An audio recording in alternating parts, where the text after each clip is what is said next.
بسم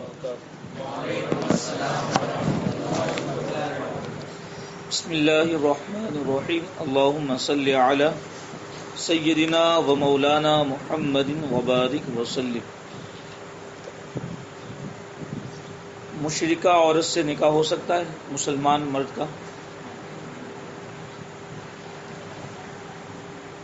یا مسلمان عورت کا نکاح مشرک مرد سے ہو سکتا ہے، یعنی مسلمہ جو ایمان والی عورت ہے اس کا نکاح مشرک انسان سے ہو سکتا ہے۔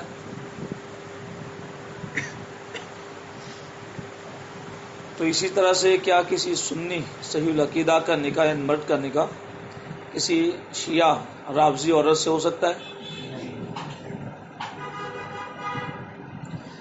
یا کسی رافضی عورت سے کسی سنی کا نکاح، بد مذہب وہابی دیوبندی لڑکی ہو یا لڑکا، برابر، یعنی کسی سنی لڑکے کا نکاح کسی وہابی لڑکی سے ہو سکتا ہے، اور کسی وہابی لڑکے کا نکاح کسی سنی لڑکی سے۔ لیکن یہ چیزیں ذہن میں رکھے کہ ہمارا اصل جو مسئلہ ہے وہ ان لوگوں کے تعلق سے جو رسماً نہیں، برابر، حقیقت حال سے واقف ہے اور جانتے کہ انہوں نے یہ غلطیاں کی ہے، اور کی ہے تو بات سمجھ میں آ رہی ہے لیکن کر رہے ہیں، یہ سلسلہ رکا ہوا نہیں ہے، بند نہیں ہوگا، ابھی بھی کسی نہ کسی بہانے وہ لوگ یہ سلسلہ چلا رہے ہیں، تو ان کے دل کے اندر جو گندگی ہے وہ باہر آ جاتی ہے زبان کے ذریعے۔ اس لیے مذہب اسلام کی تعلیمات کے جو صحیح ترجمانی جو بزرگوں نے کی ہے اس کے حساب سے کسی سنی صحیح العقیدہ مرد ہو یا عورت، اس کا نکاح کسی بد مذہب سے نہیں ہو سکتا، چاہے وہ لڑکا ہو یا لڑکی۔ کتابی مرد کا نکاح مرتدہ کے سوا ہر کافرہ سے ہو سکتا ہے۔ کتابی یعنی اہل کتاب کا نکاح مرتدہ کے سوا ہر کافرہ سے ہو سکتا ہے۔ تو ایک ہوئے کافر اصلی، برابر، اور ایک ہے کافر ہے لیکن ان کی قسم مرتد اور مرتدہ، یعنی یہ ان کو کہے گے کہ جو پہلے سے ہی ان کی قسمت میں ایمان تھا لیکن جو ان کے گھر کی عادتیں ہیں اور جو نیچر اس کے حساب سے وہ بچہ فطرت سے باغی ہوا اور وہ کفر اختیار کیا، لیکن اس نے کبھی بھی اسلام قبول نہیں کیا، اس کو بولے کہ کافر اصلی۔ اور ایک وہ جو مسلم گھرانے میں پیدا ہوا، فطرت اسلام پر پیدا ہوا، لیکن اسے کلمہ بھی نصیب ہوا، لیکن کلمہ نصیب ہونے کے بعد اس نے گستاخی کی اللہ کی شان میں یا نبی اکرم کی شان میں یا فرشتوں کی شان میں، آئی بات، یا شریعت کا جو ایک جائز مسئلہ تھا اس کو جائز نہ سمجھ کر کے یہ جائز ہے، علم بھی ہے، اس کے باوجود توہین کی نیت سے اس جائز کو اس نے حرام قرار دے دیا کہ میں نہیں مانتا، تو اب یہ انسان مسلمان ہونے کے بعد کافر ہو جائے گا، تو یہ مرتد کے حکم میں۔ تو دنیاوی اعتبار سے برابر، یعنی شریعت کا حکم کیا ہے کہ ان کافروں سے بھی سختی کرے گے لیکن ان سے زیادہ سختی مرتد اور مرتدہ کے ساتھ کرے گی، کیونکہ اس نے اسلام قبول کیا اور اسلام قبول کرنے کے بعد پھر وہ اسلام سے نکل گئے، آئی بات سمجھ میں؟ لیکن ابھی کیا مشکل ہو گئی، لوگ یہ چیز سمجھنا نہیں چاہتے۔ اصل حکم کافر اصلی سے سخت کس کا حکم ہے؟ یہ وہابی اور دیوبندیوں کا ہے۔ تو اس لیے یہ حکم ہے کہ کتابی مرد کا نکاح یعنی اہل کتاب کا نکاح مرتدہ کے سوا ہر کافرہ سے ہو سکتا ہے، اور اولاد کتابی کے حکم میں، یعنی اب پیدا ہونے والی جو اولاد ہوگی وہ کس کے حکم میں ہوگی؟ کتابی کے حکم۔ جیسے آج بھی کسی کے وہاں کوئی مشرک عورت ہے اور مسلمان مرد ہے، اس نے اسلام اگر قبول نہیں کیا ہے اور اولاد ہوئی تو چونکہ باپ مسلمان ہے اس لیے اولاد مسلمان کہلائے گی۔ مرد و عورت میں کوئی بھی اگر دین اسلام والا ہوگا تو اس کی اولاد کی نسبت کس کی طرف ہوگی؟ اسلام کی طرف۔ مسلمان وہ کتابیات سے اولاد ہوئی تو اولاد مسلمان کہلائے گی. یعنی اہل کتاب نے نکاح کس سے کیا؟ مسلمان عورت سے. تو اب اولاد کیا کہلائے گی؟ مسلمان. لیکن ابھی یہ جو کتابی ہے وہ نام کی کتابی دہریہ ہو گئے، ان کا بھی کوئی مذہب نہیں، وہ اپنے مذہب کو فالو نہیں کر رہے، اپنے مذہبی باتوں پہ عمل نہیں کر رہے. مرد و عورت کافر تھے، دونوں کے دونوں مسلمان ہوئے، وہی نکاح سابق باقی ہے، جدید نکاح کی حاجت نہیں.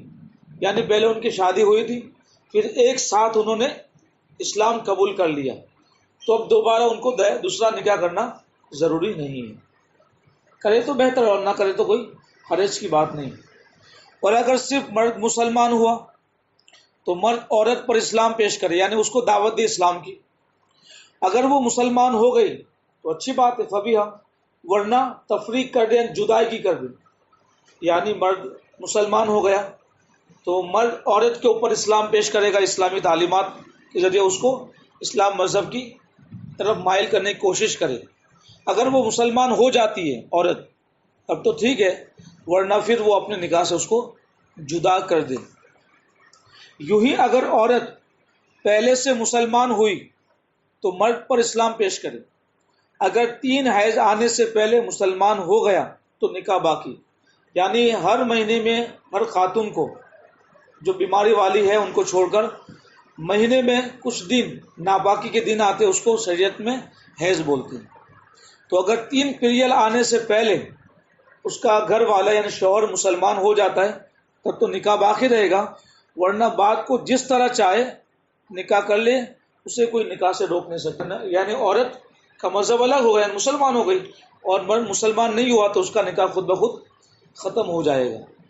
اسی طرح سے کوئی انسان نے، وہ عورت تو صحیح تھی، سنی سے عقیدہ، لیکن نکاح کرنے کے بعد یا کچھ سال ہونے کے بعد وہ وہابی ہو گئی پکی یا دیوبندی، تو نکاح ختم ہو جائے گا. پہلے کوشش کرے سمجھانے کی، اگر مان جاتے ٹھیک ہے، نہ مانے تو پھر یہ نہیں کہ اب وہ عورت ہے اس کا رشتہ ختم. چونکہ رشتہ کس سے ہے؟ وہ عورت تمہاری عورت کب تک رہے گی؟ جب تک کہ تمہارا اور اس کا مذہب صحیح ہو. اسی طرح سے عورت سنی صحیح العقیدہ ہے، اس کا گھر والا بد مذہب ہو گیا تو وہ کوشش کرے گی اس پر سمجھانے کی. تو جتنی کوشش ہو سکتی ہے وہ کوشش کرے، نہ کرے تو پھر وہ خود الگ ہو جائے. یہ نہیں کہ اب میں کیا کروں، یہ مذہب کا حکم ہے.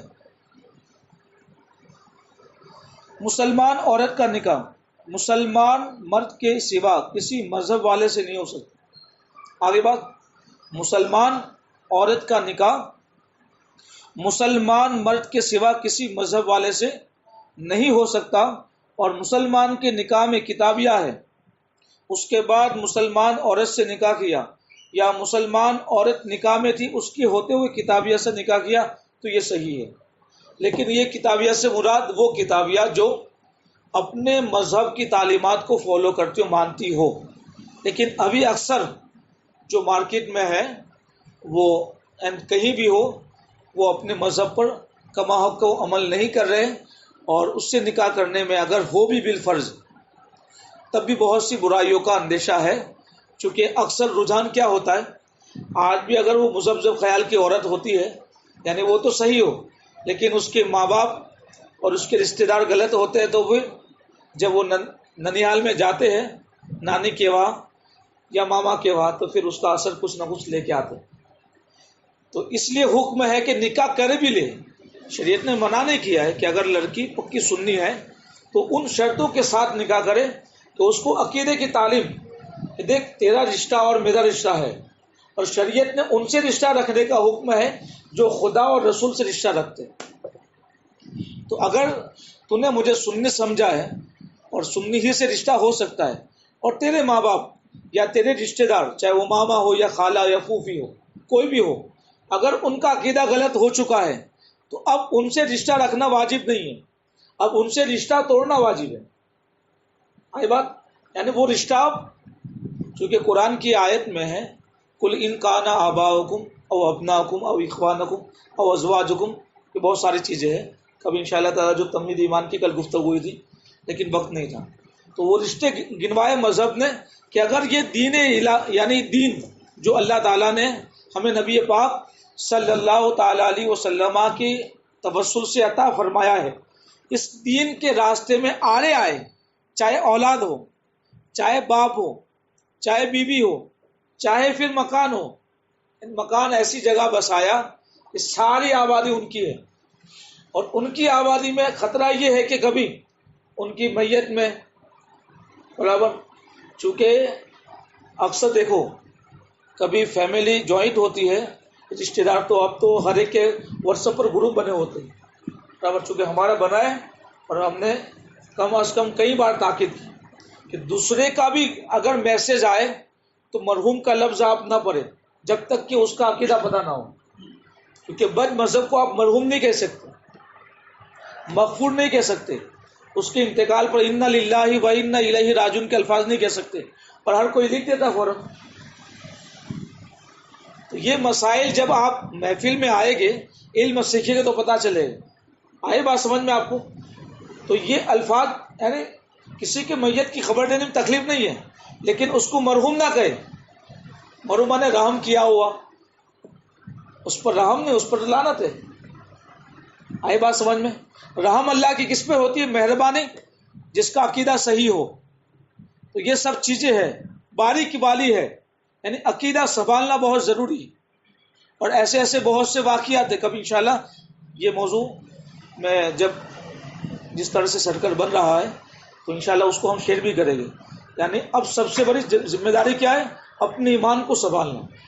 کتنے ایسے اکابر بزرگان دین گزرے ہیں کہ معمولی خطا کی وجہ سے، حضرت علی رحمٰ نے ذکر فرمایا، ایک بہت بڑے محدث کا، لوگوں نے کہا اس نے ایک عورت سے شادی کی، بہت بڑے محدث تھے، کہا کہ اگر شادی کرو گا تو میں اتنا علم رکھتا ہوں تو میں اس کو اپنے اندر کر لوں گا۔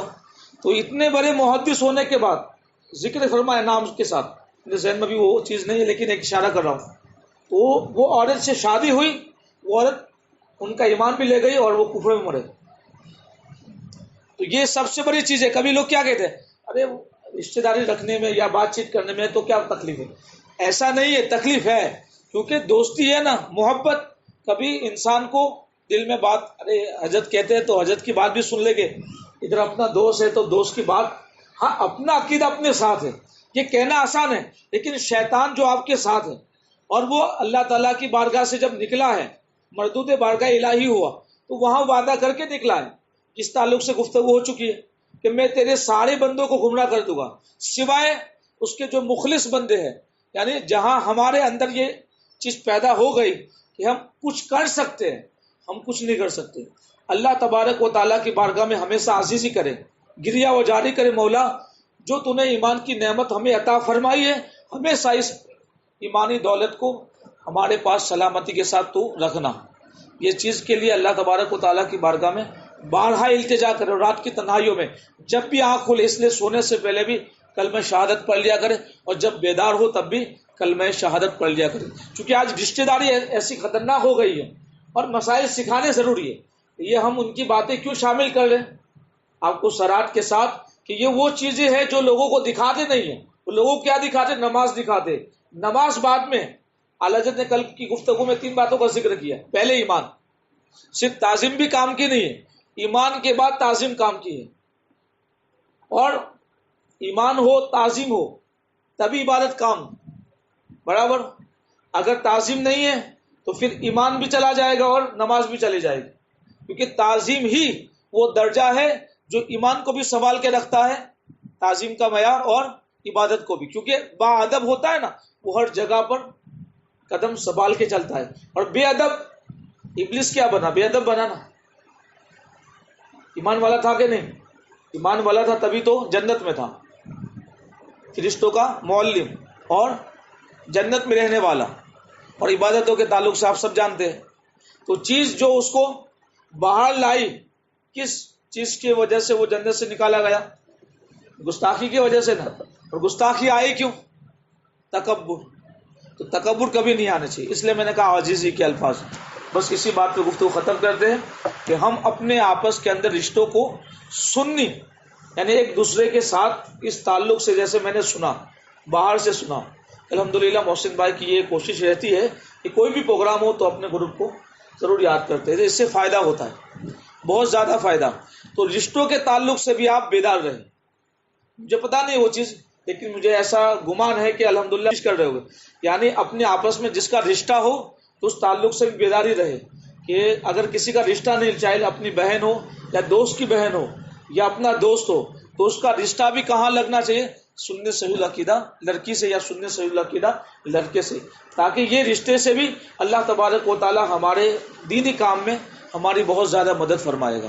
اللہ تعالیٰ کی بارگاہ میں دعا ہے کہ اللہ تبارک و تعالیٰ اپنے حبیب پاک صلی اللہ تعالیٰ علیہ وسلم کے صدقۃ الفضل مجھے بھی اور آپ کو بھی دین مصطفیٰ صلی اللہ تعالیٰ علیہ وسلم اور شریعت مصطفیٰ پر گامزن رہنے کی توفیق عطا فرمائے، اور اسی پر ہمیشہ کام کرنے کی توفیق عطا فرمائے۔ السلام علیکم ورحمۃ اللہ وبرکاتہ۔